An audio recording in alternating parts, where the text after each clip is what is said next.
بسم اللہ الرحمن الرحیم۔ حضرت علی رضی اللہ تعالیٰ عنہ کو اللہ تعالیٰ نے دنیا کے علوم سے نوازا۔ حضرت علی رضی اللہ تعالیٰ عنہ کی ذات ایک ایسا پوشیدہ علم کا خزانہ ہے جسے آج تک کوئی نہیں جان سکا۔ حضرت علی رضی اللہ تعالیٰ عنہ کا علم کچھ ایسا ہے جیسے اللہ پاک نے دنیا کے تمام رازوں سے آشنا کر دیا ہو۔ حضرت محمد مصطفیٰ صلی اللہ علیہ وسلم فرماتے ہیں میں علم کا شہر ہوں اور علی اس کا دروازہ ہے۔ ایک بار حضرت علی رضی اللہ تعالیٰ عنہ کوفے کی مسجد میں تشریف فرماتے کہ وہاں موجود شام سے آیا ایک شخص نہایت ادب سے کھڑا ہوا اور کہتا ہے کہ اے امیر المومنین، مجھے کچھ سوالات میں تشویش ہے، میں آپ سے ان سوالات کے بارے میں درست معلومات چاہتا ہوں۔ حضرت علی رضی اللہ تعالیٰ عنہ فرماتے ہیں اگر تم سوالات پوچھنا چاہتے ہو تو پوچھو، اور اگر مجھ سے کوئی ضد بحث کا ارادہ رکھتے ہو تو محفل کے آداب کو دیکھتے ہوئے بیٹھ جاؤ۔ یہ بات سن کر وہاں موجود لوگ بھی آپ کی جانب متوجہ ہو جاتے ہیں۔ وہ شخص پوچھتا ہے کہ اے امیر المومنین، مجھے یہ جاننا ہے کہ تخلیقی کائنات میں اللہ تعالیٰ نے سب سے پہلے کس چیز کو تخلیق کیا؟ آپ رضی اللہ تعالیٰ عنہ فرماتے ہیں کہ اللہ پاک نے سب سے پہلے نور کو پیدا کیا۔ اس نے دوسرا سوال کیا اور پوچھا کہ اللہ نے پہاڑ اور زمین کو کس چیز سے بنایا؟ حضرت علی رضی اللہ تعالیٰ عنہ فرماتے ہیں آسمانوں کو پانی کے بخارات سے، زمین کو پانی کے جھاگ اور پہاڑوں کو پانی کی موجوں سے بنایا۔ وہ شخص دوبارہ گویا ہوا اور پوچھتا ہے کہ مجھے یہ بتائیں کہ مکے کو ام القرا کیوں کہا جاتا ہے؟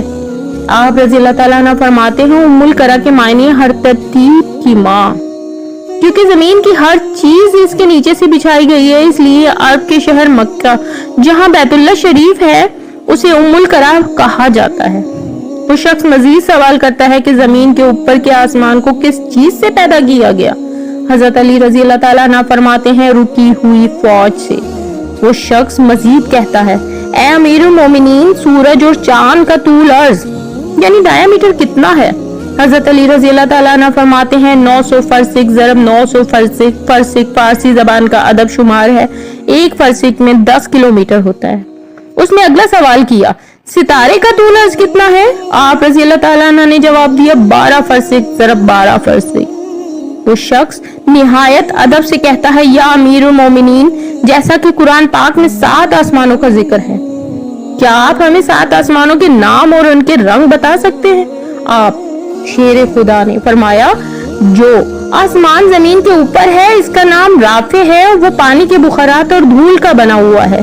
دوسرے آسمان کا نام کیزوم ہے اور اس کا رنگ تانبے جیسا ہے۔ تیسرے آسمان کا نام مودوم ہے، اس میں ملے جلے رنگ ہیں۔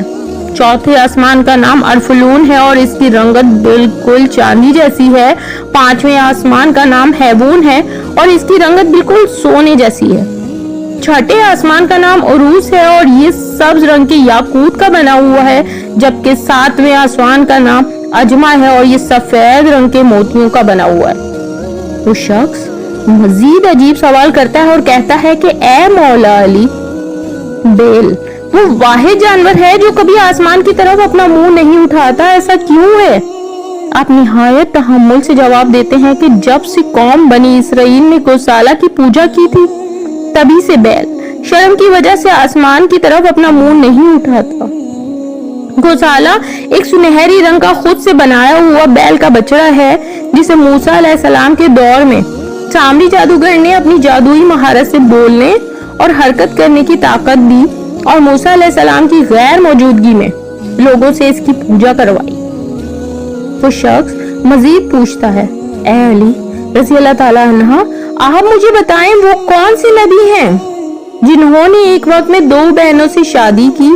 آپ رضی اللہ تعالیٰ عنہ نے فرمایا وہ یعقوب بنت اسحاق علیہ السلام تھے جنہوں نے ایک ہی دن میں ایک ہی وقت میں 2 سگی بہنیں ہبا اور راحیل سے نکاح کیا تھا، مگر اس کے بعد اللہ تعالیٰ نے ایک وقت میں 2 بہنوں کے ساتھ نکاح کرنے کو اسلام میں حرام قرار دے دیا۔ وہ مسافر مزید پوچھتا ہے مد و جزر کیا چیز ہے؟ آپ علیہ السلام فرماتے ہیں اللہ پاک نے سمندر پر ایک فرشتہ مقرر کر رکھا ہے، جب وہ سمندر کے پانی میں اپنا پاؤں رکھتا ہے تو مد پیدا ہوتا ہے اور جب نکالتا ہے تو جزر پیدا ہوتا ہے۔ مد و جزر سمندر کے پانی کا خود بخود بلند ہونا اور کم ہونے کے عمل کو کہتے ہیں۔